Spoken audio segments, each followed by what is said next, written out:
Time for another movie review. This week, we look at The Voyage of the Demeter.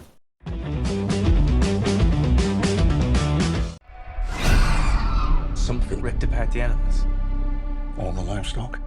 This looks like a bite. The Last Voyage of the Demeter is a 2023 American supernatural horror film directed by Andre Overdahl and written by Bragi F. Schutt Jr. and Zach Olkowicz.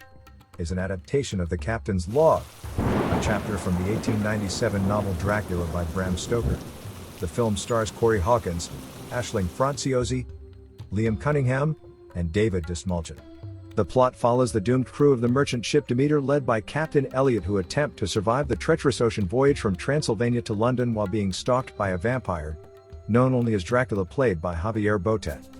Strange and horrifying events befall the doomed crew as they attempt to survive the ocean voyage from Transylvania to London, stalked each night by a merciless presence on board the ship, a legendary vampire known as Dracula. When the Demeter finally arrives off the shores of England, it is a charred, derelict wreck. There is no trace of the crew. I found the film to be an intense ride. Yes, it is claustrophobic, but what do you expect when the action takes place on a ship? The cast, who are mostly unknowns, are excellent and each character gets a moment to shine. The tension mounts throughout the film as the crew can't find the creature Dracula. Spoilers ahead, but who doesn't already know the tale? The crew is slowly killed by the title character. Dracula himself is a one-note character, whose only purpose is to threaten the crew. The vampire makeup is frightening and is a callback to Max Schreck in Nosferatu. As Rex Reed notes, it took up only a few pages in the 1897 book and no more than a single scene in the 1931 film with Bela Lugosi, but now we can see what really happened on that fatal voyage from Transylvania to London. One of the things I found most shocking is the fate of the cabin boy, Toby, played by Woody Norman. It's shocking because usually children in these types of films are spared the fate of their adult counterparts. This makes the film compelling in that they dared to go where most horror films are afraid to go. The atmosphere and pacing are great and reminiscent of Ridley Scott's Alien, also about a terror set aboard a ship which the inhabitants can't escape. If you liked Alien, I'm sure you will like this movie.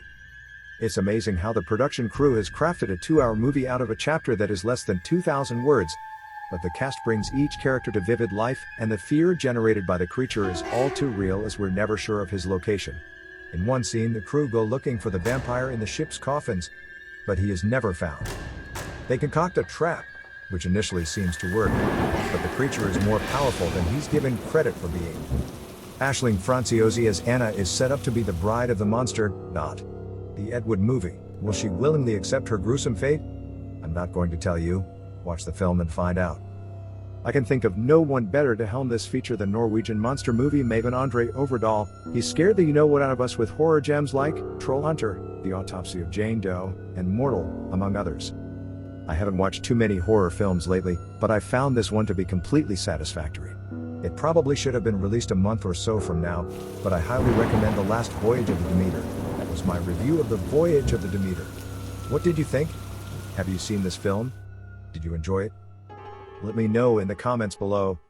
Also check out my own vampire franchise, Carl Vincent Vampire Hunter, in the comments. Please share this video if you haven't already, subscribe to the channel and like this video.